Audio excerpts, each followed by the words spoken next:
What if I told you that the confidence you have been chasing, the boldness, the swagger, the presence you admire in certain men, is not built by doing more things, it is built by anything less. Less approval, less validation, less reaction from the room to confirm that you are on the right track. ഒരാൾ നിന്നെ നോക്കുമ്പോൾ നിന്റെ നെഞ്ചിൽ എന്താ ആശ്വാസം? അത് confidence അല്ല, അത് ഡിപെൻഡൻസി ആണ്. Stay. Because the thing you think in confidence, most men are actually building the opposite. And they don't realize it until it's too late. Here is something most confidence coaches will never say.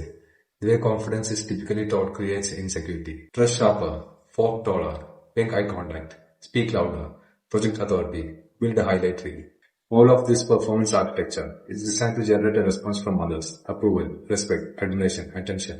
And when it works, you feel confident.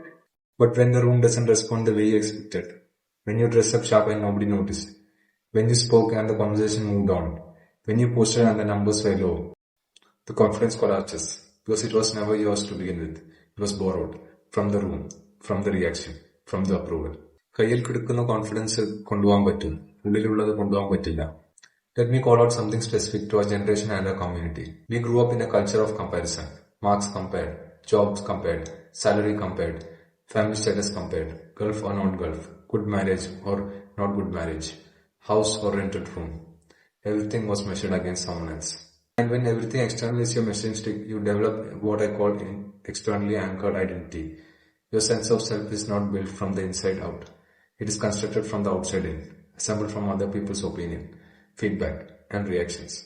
This creates a specific kind of social anxiety that is incredibly common among young Kerala and GCC men, but rarely named. It is not shyness. It is not introversion. It is a constant background calculation. If I say this, how will it be received? If I do this, what will people say? If I try this and fail, how will it look? എന്റെ ജീവിതം ഞാൻ ജീവിക്കാൻ തുടങ്ങുന്നതിന് മുന്നേ അത് എങ്ങനെയായിരിക്കണം എന്ന് decide ചെയ്തിരുന്നു. You are not living your life. You are living the projected version that received the least friction from the people around you. And somewhere beneath that, there's a man who actually has things he wants, opinions he holds, directions he wants to move in, and he's exhausted from containing himself. Let me explain the architecture of approval seeking at psychological level. Every human being has a core need for belonging.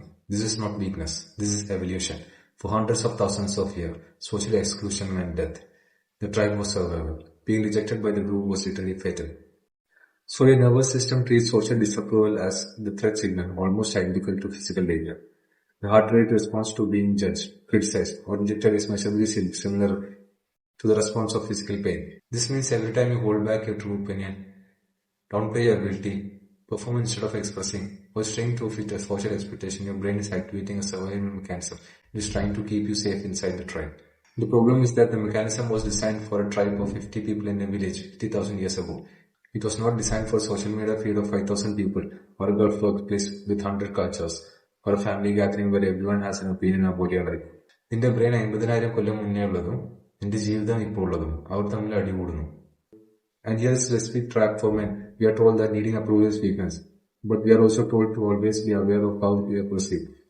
These two messages are in direct contradiction, and the psychological pressure of carrying both creates a fractured sense of self. The real confidence, the kind that doesn't collapse when the room doesn't respond, is not built by defeating the approval need. It is built by replacing the external reference point with an internal one. Instead of how did they see that, you ask, was that true to who I am? And over time, that internal question becomes louder than the external noise. Here's the hard truth that I want to deliver carefully, because it strings to the right place. The people whose approval you're working the hardest to earn, they are thinking about you far less than you think. The relatives at the family gathering who will comment on your family choices, they will forget you by the car ride home. The colleagues who noticed you in stumble presentation, they moved on by lunch. The people on social media who didn't react to your post, they were thinking about their own metrics. You are managing a perception that lives almost entirely inside of your own head. നിന്നെപ്പറ്റി അവർക്കൊരു കാര്യമില്ല, നിനക്ക് അവരെ പറ്റി കാര്യമുണ്ട്. അത് direction reverse ആണ്. Here is the cost of this reversal.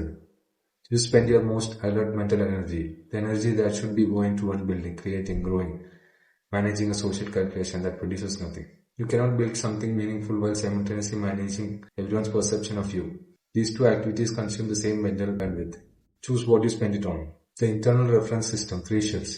Shift 1, replace the audience. Every time you're about to make a decision based on how it will be received, pause. Ask one question instead. Is this aligned with the man I have decided to become? Or will this impress? Or will this be criticized? Just is this mine? This shift is not one time. It is a practice. And in the first weeks, it will feel uncomfortable. You will make choices and feel the absence of external validation. This discomfort is not a sign you are doing it wrong. It is the exact feeling of building an internal reference point.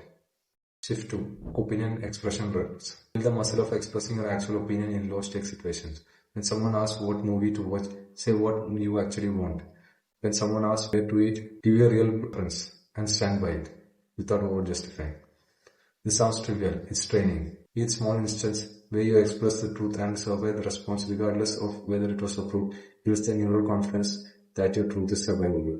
ചെറിയ വിഷയങ്ങളിൽ നിന്റെ കാര്യം പറ, പിന്നെ വലിയ വിഷയങ്ങൾ സ്വാഭാവികമായി വരും. Shift 3. In silence after speaking. When you say something true and the room doesn't respond the way you expected, practice sitting in the silence without rushing to backtrack or explain or soften. Most men immediately dilute their own statement the moment they sense resistance. Well, I mean, it's just my opinion. I might be wrong. Don't take it that way. These phrases are confidence leaks. They signal to the room and to your own nervous system that you don't fully trust what you just said. Say it, mean it, let it land, then be quiet. The identity I'm inviting you to embody is not arrogance. It is not indifference. It is not coldness. It is this, a man who is genuinely and deeply committed to his own truth and who expresses the truth without aggression and without apology. He is warm. He listens. He respects others. But his compass points inward, not outward. He doesn't need the room's approval to take up space. He doesn't need silence to feel okay about his statement. He is comfortable being misunderstood by people who doesn't know him deeply, because the people who do know him truly know him. They know exactly who he is, and that is enough. എല്ലാവരും നിന്നെ അറിയേണ്ടതില്ല. നിന്നെ ശരിയായി അറിയുന്നവർക്ക് നിന്നെ അറിയാം.